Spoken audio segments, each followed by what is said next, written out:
Sa wakas, matitikman ko na rin itong Dubai Chewy Cookies. Ang dalas na itong dumaan sa wall ko or kaya sa FYP. Talaga namang natatakam ako tuwing makikita ko to. Medyo pricey yung mga ingredients niya. Pero dahil sa gusto kong matikman, ay binili ko kahit mahal yung pistachio. Pero nagawan ko ng paraan yung katayfi niya.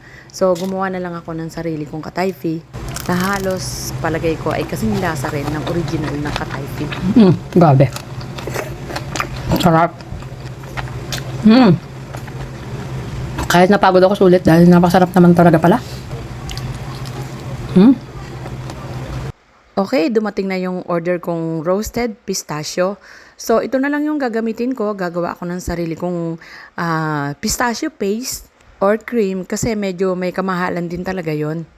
At dahil gusto ko nga matikman yung Dubai Chewy Cookies, ay magtsatsaga ako. Gagawa ako ng pistachio spread or paste or cream, kung ano yung tawag niyo doon.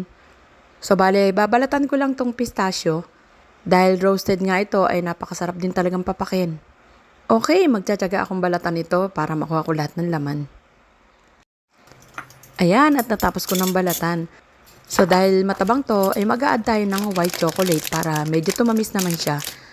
So bali hindi naging maganda yung outcome nito. Hindi siya naging very smooth. Pero itatry pa rin natin. Ilalagay ko lang to sa isang bowl. Papakita ko sa inyo kung gaano yung nakuha kong laman ng pistachio. So 100 grams siya. 200 grams yan. So 100 grams yung balat, 100 grams yung laman. Pagpasensyahan nyo na nga pala yung boses ko, medyo hindi siya masyadong magandang pakinggan. Pero kailangan ko mag-voice over para maipaliwanag kong maigi yung aking ginagawa. So dito meron akong double boiler. Dito ko tutunawin yung chocolate ko. Kung nakikita nyo, hindi siya ganong kagandahan. Nilagyan ko ng butter yan. At kahit gaano katagal na siyang nakasalang, ay hindi talaga siya maging very smooth. Pero okay na rin. Pero kung walang white chocolate, ay pwede naman yung white sugar. Basta ang importante ay wag natin nahaluan ng tubig.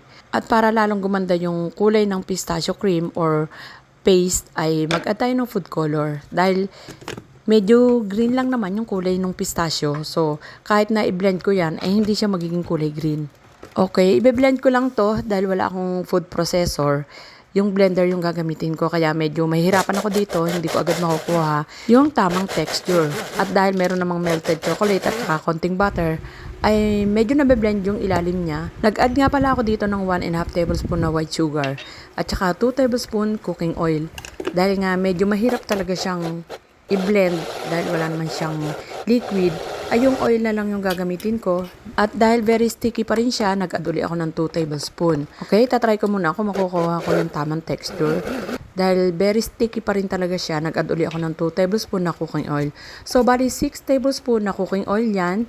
At saka yung butter na kasama ng chocolate kanina, 2 tablespoon yun. Kaya bali 8 tablespoon yung total ng butter at saka ng cooking oil. So, ayan, okay na siya. Nagbe-blend na yung aking pistachio. Pero hindi ko to pipinuing maigi kasi gusto ko yung medyo may konting buo-buo yung aking pistachio para meron akong nangunguya na pistachio. Puro pistachio. So, ayan, ganyan lang yung texture na gusto ko. Pero kung halimbawa gagawa kayo, ay pwede nyo namang gawing very smooth yung texture ng pistachio.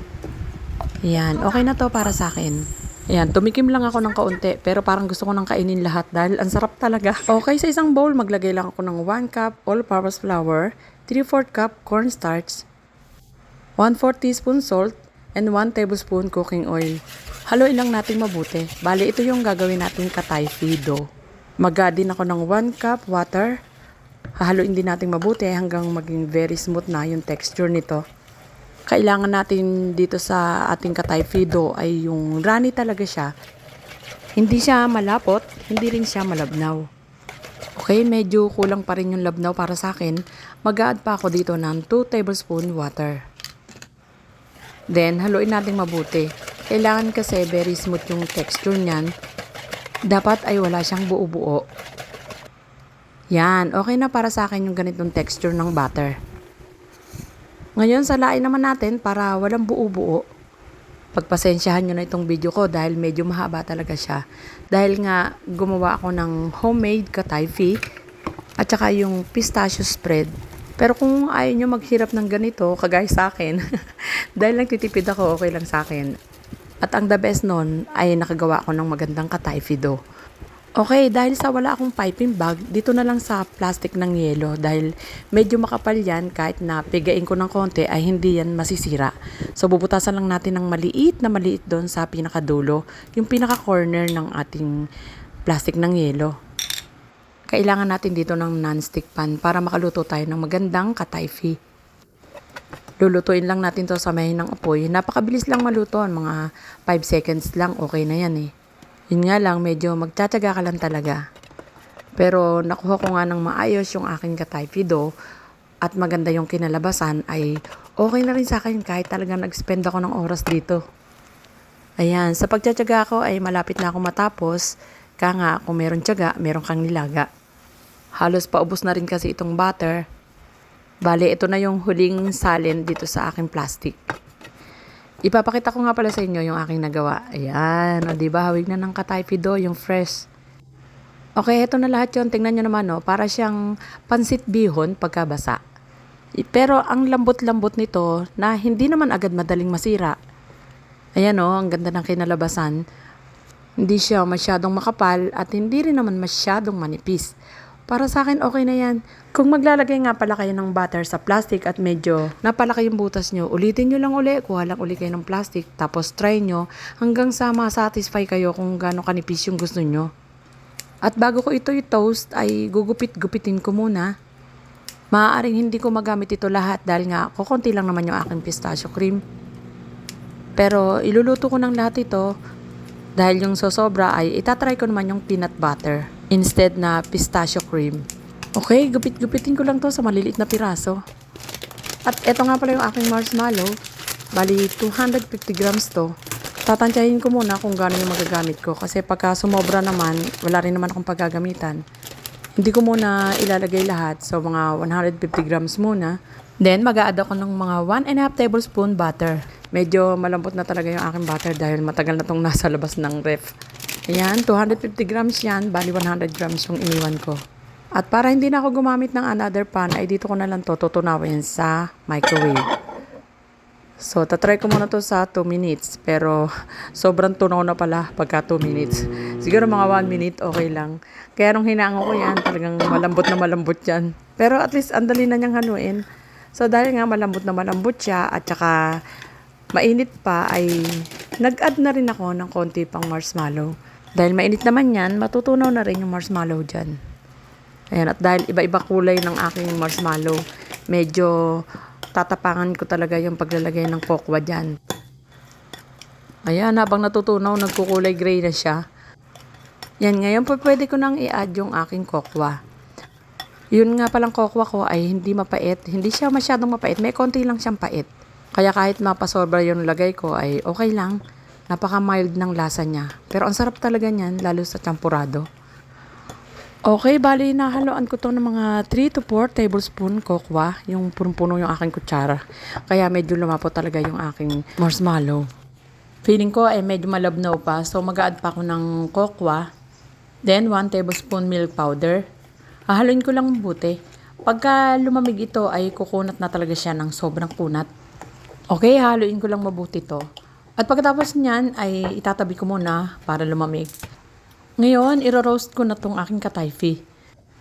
Ikakalat ko lang ito sa pan, tapos mag-add ako dito ng mga 1 to 2 tablespoon butter. Hahaluin ko lang mabuti para ma-coat maigi ng butter lahat ng strands ng katayfi. So, iro-roast ko lang to sa mahinang apoy para hindi agad masunog.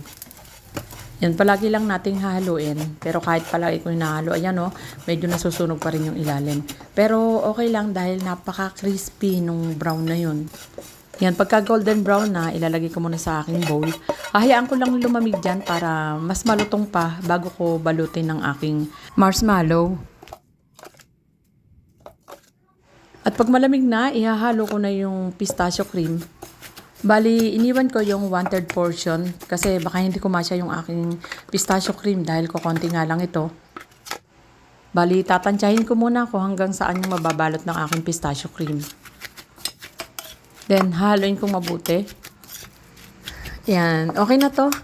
Okay, at itong sosobra, ilalagay ko lang sa box para sa susunod kong paggamit. Ayan, at malamig na yung marshmallow. Napaka-sticky nito kaya naglagay lang ako ng cocoa powder sa aking gloves para hindi dumikit. Then gumamit lang ako ng ice cream scoop. Then ilalagay ko na ng diretso yung katayfi dito sa aking marshmallow. Hindi ko na nilagay sa ref yung katayfi ko dahil okay naman siya nung binalot ko. Hindi naman nagkawatak-watak, maganda pa rin naman. At madali ding naibalot. Siguro dahil hindi naman masyadong marami yung pistachio kaya hindi siya ganun kalambot.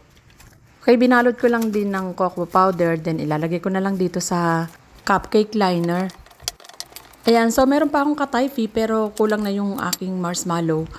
Kaya tutunawin ko na lang yung natitira ko pang marshmallow. Same procedure din yung gagawin ko. Hindi ganong kalakihan yung ginawa ko para medyo marami-rami naman akong magawa.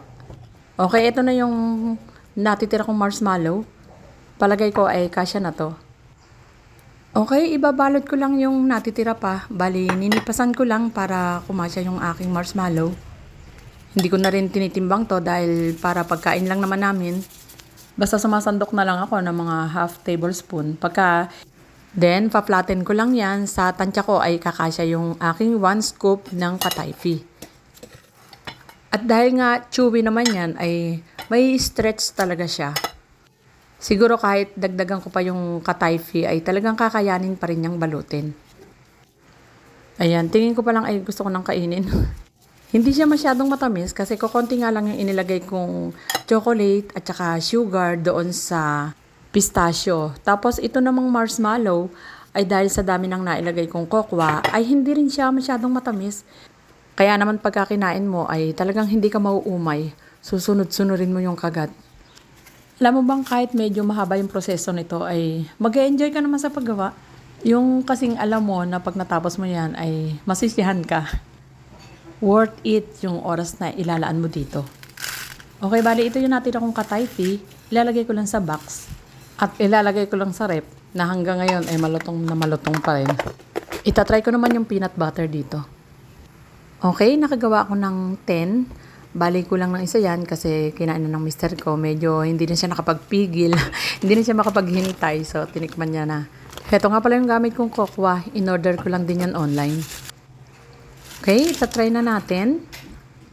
Pag ginupit mo yan, no, ramdam na ramdam mo yung kunat. Chewy talaga. At ipapakita ko sa inyo kung gaano siya ka-chewy. Ayan, no. Satisfying. Ang ganda at ang sarap. Yan, kaya ako natanggap sa video na to. Gawa ka na rin. Grabe. Sarap. Kahit napagod ako sulit dahil napasarap naman talaga pala. Okay, enjoy and thank you for watching.